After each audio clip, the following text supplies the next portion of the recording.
এই যে ভাই, সকাল সকাল ভালো কিছু দেখুন দেখুন। এই ছোট বাচ্চাটি এই ড্রেন পার হয়ে যেতে পারছিল না। সে এই ড্রেনের মধ্যে পড়ে যাওয়ার সম্ভাবনা অনেক বেশি ছিল। পাশে দিয়ে এক মানবতার ফিরেওয়ালা প্রিয় বাইটি যাচ্ছিল। তখন সে বাইটি পুরো ঘটনাটি দেখে দেখে ছেলেটিকে সে ধরে পার করে দিয়ে সে চিন্তা করে, যদি এখানে আমি একটা কিছু দিয়ে দিই তাহলে আমার কাজটা হয়তো খুব ভালো হবে। এখানে যারা পারাপার করবে, এদিক দিয়ে যারা যাবে, এই বাচ্চাগুলো যাবে, তারা হয়তো এই ড্রেনে পড়ে যাবে না। আর যদি আমি এখানে কিছু না দিই তাহলে যদি এখানে কেউ পড়ে যায়, বাচ্চাগুলো পড়ে যায়, তাহলে কিন্তু মারাত্মক দুর্ঘটনা হতে পারে।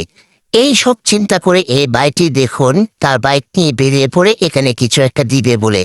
আসলেই সৎ উদ্যোগ সৎ ইচ্ছা সবার থাকে না। এই ভাইগুলো যত এই ভিডিওগুলো শেয়ার করবেন যাতে সবাই দেখে এইসব ভিডিও দেখে ভালো করে শিখতে পারে। তারপর দেখুন এই বাইকটি তার মোটরসাইকেল নিয়ে পাশে থাকা রাস্তার পাশে দিকে একটা স্ল্যাব তার মোটরসাইকেলে বেঁধে নিয়ে আসলো। এসে তারপর এটা এখানে দিয়ে দিল। এখন এত মজবুত পেশিটা দিয়েছি, এখান দিয়ে যে মানুষ পারাপার করে তাহলে কিন্তু কেউ আর পড়ে যাবে না। এই ধরনের সৎ কাজগুলো সবাই করার চেষ্টা করবেন। মানুষের উপকারে মানুষ আসবেন, দেখবেন মনে শান্তি পাবেন, ভালো লাগবে। ভিডিওটি ভালো লাগলে ভিডিওটি শেয়ার করে সবাইকে দেখার সুযোগ করে দিবেন। এই ধরনের ভিডিওর প্রতি পেজটিকে ফলো দিয়ে পাশে থাকবেন।